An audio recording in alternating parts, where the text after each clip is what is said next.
Lucas 14:8-12. Kapag inanyayahan ka ng sino man sa kasalan, huwag kang uupo sa upuang pandangal. Baka mayroon siyang inanyayahang higit na kilalang tao kaysa iyo.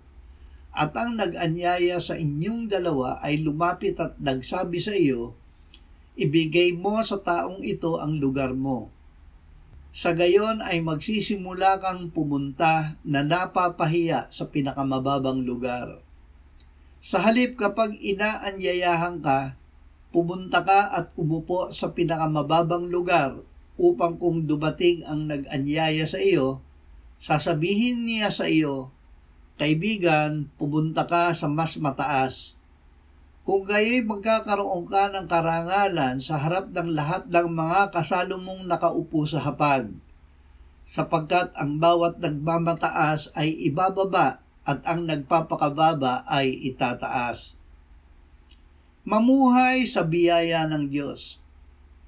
Tayo ay naligtas dahil sa biyaya ng Diyos, at tayo ay makapamumuhay tangi sa biyaya ng Diyos.